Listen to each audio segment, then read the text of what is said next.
Siya classes में आप लोगों का स्वागत है। हम अपनी क्लास को शुरू करते हैं। आज की क्लास में हम देखेंगे BA, BSc, BCom, BBA third semester examination 2025। विषय है आपका को करिकुलर, पेपर है आपका human values and environmental studies. तो आज की क्लास में हम 2025 में co-curricular, human values and environmental studies में किस तरह के प्रश्न आपके पूछे गए थे उसको डिस्कस करेंगे। तो चलिए हम क्लास को शुरू कर लेते हैं। बुकलेट सीरीज मेरे पास बी है और ये जो को करिकुलर का पेपर है ये महात्मा गांधी काशी विद्यापीठ यूनिवर्सिटी का है। तो चलिए हम क्लास को शुरू करते हैं। इसमें समय दिया गया है 1.5 घंटे का। अधिकतम अंक है 100 नंबर और इसमें जो प्रश्नों की संख्या है टोटल 50 है। एक प्रश्न के लिए आपको 2 नंबर निर्धारित किए गए हैं। तो चलिए हम प्रश्नों को देख लेते हैं। चैनल पे आपके 22, 23 और 24 का भी मिल जाएगा। PYQs आप वहां से मिला सकते हैं। ज़्यादातर प्रश्न रिपीट हुए हैं। तो चलिए क्लास को शुरू करते हैं। पहला प्रश्न देख लेते हैं, नकारात्मक मूल्य क्या है। तो डायरेक्ट हम करेक्ट ऑप्शन को चूज करते हुए आगे बढ़ जाएंगे। तो नकारात्मक मूल्य आपका हिंसा है, धैर्य, सच्चाई और ईमानदारी ये आपके नहीं है। नकारात्मक क्या है? हिंसा है। धैर्य, सच्चाई और ईमानदारी सकारात्मक मूल्य है। कौन से तत्व मानव मूल्य माने जाते हैं?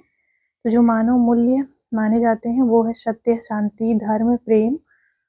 इसलिए फोर्थ ऑप्शन आपका करेक्ट हो जाएगा, क्योंकि ये तीनों ही माने जाते हैं, इसलिए फोर्थ ऑप्शन आपका करेक्ट हो जाएगा। उक्त सभी।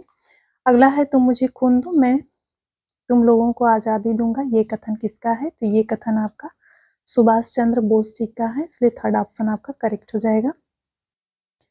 अगला प्रश्न है, आपको अपने काम से प्यार करना चाहिए, कंपनी से नहीं। यह कथन किसका है? तो यह कथन अब्दुल कलाम का है, इसलिए फोर्थ ऑप्शन आपका करेक्ट हो जाएगा। अगला प्रश्न है, मनुष्य चेष्टा करता है पर्यावरण को अपने अनुकूल बनाने की, इसलिए फर्स्ट ऑप्शन आपका करेक्ट हो जाएगा।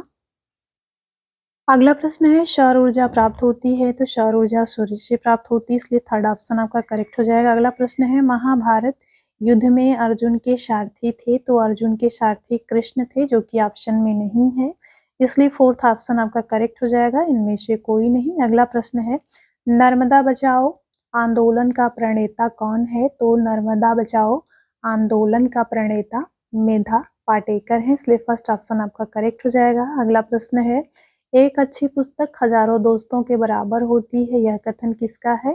यह कथन आपका अब्दुल कलाम का है, इसलिए सेकंड ऑप्शन आपका करेक्ट हो जाएगा। एक अच्छी पुस्तक हजारों दोस्तों के बराबर होती है, यह कथन किसका है? ये कथन आपका अब्दुल कलाम का है, इसलिए सेकंड ऑप्शन आपका करेक्ट हो जाएगा। अगला प्रश्न है, दूषित जल पीने से कौन सी बीमारी होती है? तो दूषित जल पीने से हैजा होता है, पेचिश होता है, अतिसार होता है, इसलिए फोर्थ ऑप्शन आपका करेक्ट हो जाएगा, उपरोक्त सभी।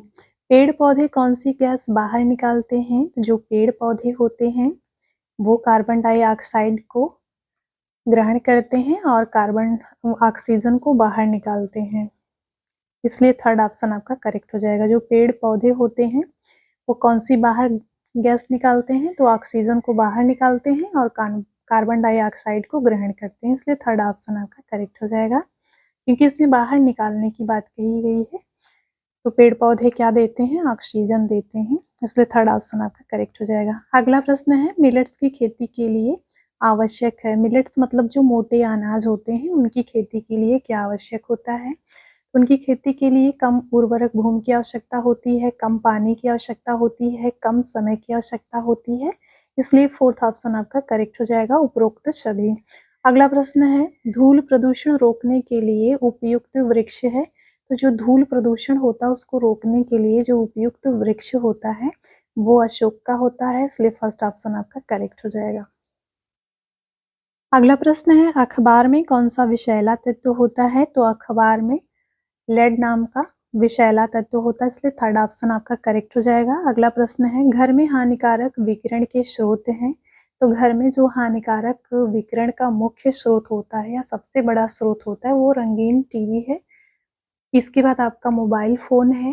तो इस प्रकार से आपका फोर्थ ऑप्शन सही हो जाएगा, इंटरनेट, रंगीन टीवी, मोबाइल फोन, इसलिए फोर्थ ऑप्शन आपका करेक्ट हो जाएगा। वाटर पार्क में किस रासायनिक तत्व का प्रयोग होता है? तो वाटर पार्क में जो पानी होता है उसको स्वच्छ करने के लिए क्लोरीन का प्रयोग किया जाता है, इसलिए फर्स्ट ऑप्शन आपका करेक्ट हो जाएगा। अगला प्रश्न है, घरों में सजावट के लिए कृत्रिम इकोसिस्टम को क्या कहते हैं? तो घरों में सजावट के लिए जो कृत्रिम इकोसिस्टम होता है उसको हम एक्वेरियम कहते हैं, इसलिए फर्स्ट ऑप्शन आपका करेक्ट हो जाएगा। एक्वेरियम मतलब जो शीशे का प्लांट होता है और उसमें पानी होता है, उसमें छोटी-छोटी मछलियाँ होती हैं, उसी को हम एक्वेरियम कहते हैं।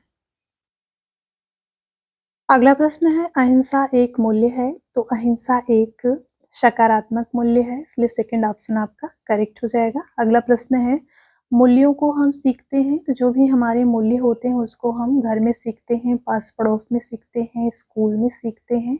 उपरोक्त सभी से हम मूल्य को सीखते हैं, ग्रहण करते हैं, इसलिए फोर्थ ऑप्शन आपका करेक्ट हो जाएगा। ऑनलाइन शॉपिंग की जाती है, तो जो ऑनलाइन शॉपिंग होती है वो इंटरनेट से की जाती है, इसलिए फर्स्ट ऑप्शन आपका करेक्ट हो जाएगा। अगला प्रश्न है, कीटनाशक दवाएं प्राकृतिक पर्यावरण को क्या पहुंचाती हैं? तो ये हानि पहुंचाती हैं, इसलिए सेकंड ऑप्शन आपका करेक्ट हो जाएगा।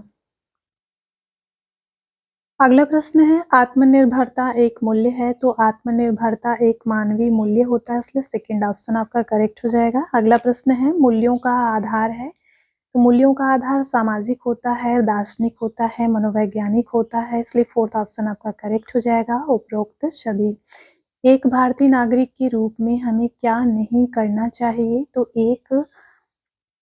एक भारतीय नागरिक के रूप में हमें क्या नहीं करना चाहिए?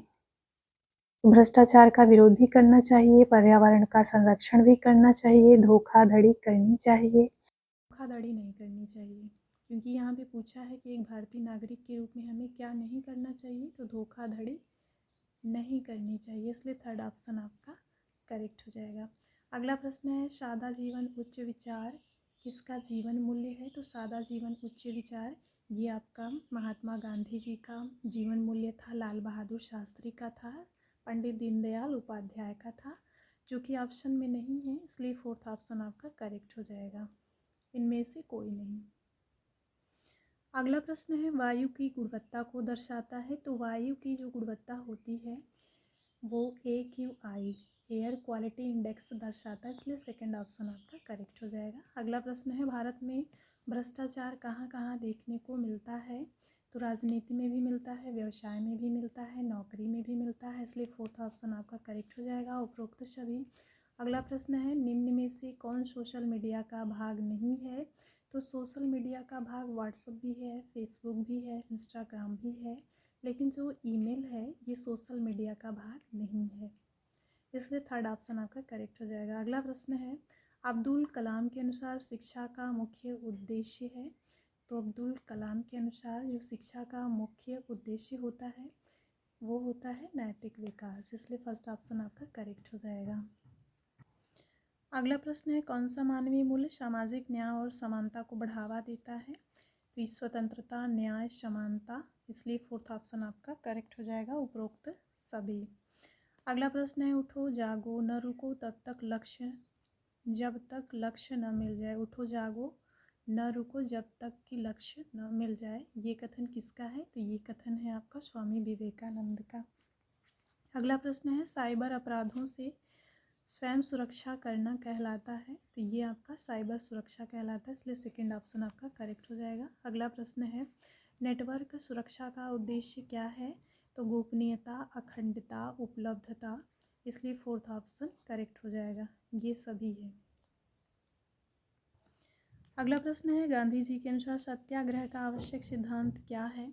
तो पीड़ा के अनंत क्षमता है, अहिंसा है, सत्य है, इसलिए फोर्थ ऑप्शन आपका करेक्ट हो जाएगा, उपरोक्त सभी। अगला प्रश्न है, स्वामी विवेकानंद के अनुसार शिक्षा का उद्देश्य होना चाहिए? तो शिक्षा का उद्देश्य जीवन निर्माण, मानव निर्माण, चरित्र निर्माण, फोर्थ ऑप्शन आपका करेक्ट हो जाएगा, उपरोक्त सभी होना चाहिए। अगला प्रश्न है, विवेकानंद जी की शिक्षा दर्शन की विशेषता क्या है? तो व्यवहारवाद है, इसलिए फर्स्ट ऑप्शन आपका करेक्ट हो जाएगा। अगला प्रश्न है, APJ अब्दुल कलाम माने जाते हैं? तो ये मिसाइल मैन माने जाते हैं, इसलिए सेकंड ऑप्शन आपका करेक्ट हो जाएगा।